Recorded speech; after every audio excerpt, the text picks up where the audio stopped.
sidang lanjutan kasus dugaan pemalsuan surat tanah. Di Jalan Pramuka Ujung Rawasari Cempaka Putih, Jakarta Pusat.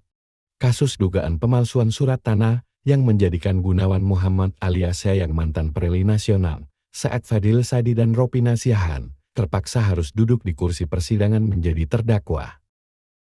Dalam persidangan saksi ahli, Ahmad Fadil Hidayah hanya menerangkan bahwa pada saat awal permasalahan muncul, dirinya mengaku tidak mengalami, tetapi mengetahui terkait pembebasan lahan di tahun 1997.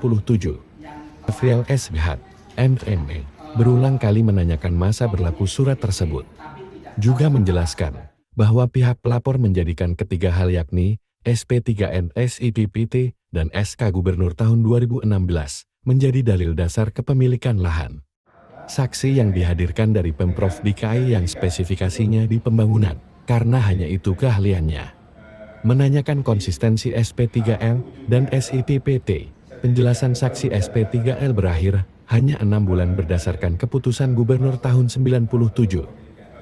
Dinyatakan bahwa tanah tersebut dimanfaatkan oleh Pemda DKI dan akan dikembalikan apabila pihak yang bersengketa telah mendapatkan putusan yang tetap dan inkrar. Intinya ketiga dasar tersebut tidak bisa menjadi dasar pelapor.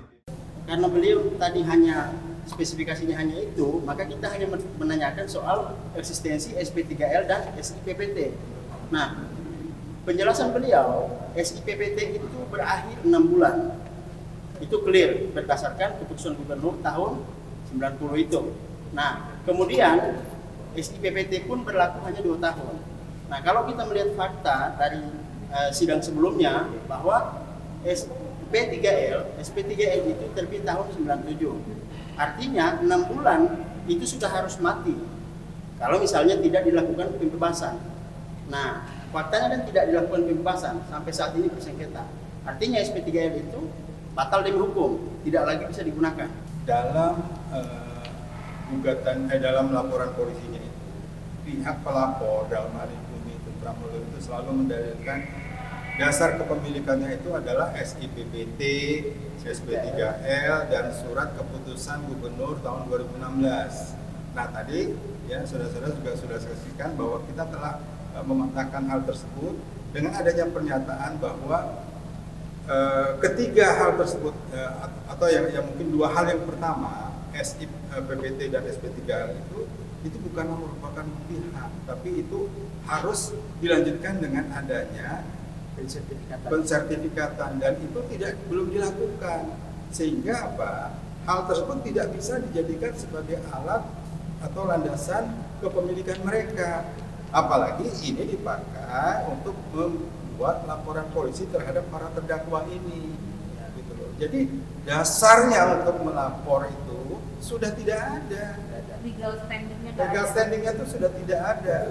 Nah, kalau menyangkut yang tadi SK Gubernur nomor tahun 2016 itu justru bukan untuk memperkuat kepemilikan mereka.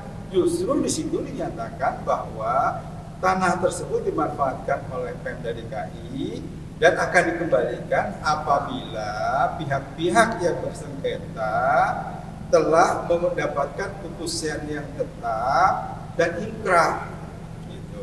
Jadi itu intinya sederhana aja. Kalau tadi 3 hal itu tidak bisa dijadikan sebagai dasar kepemilikan dari pelapor, apalagi dia pakai untuk melaporkan kita, gitu.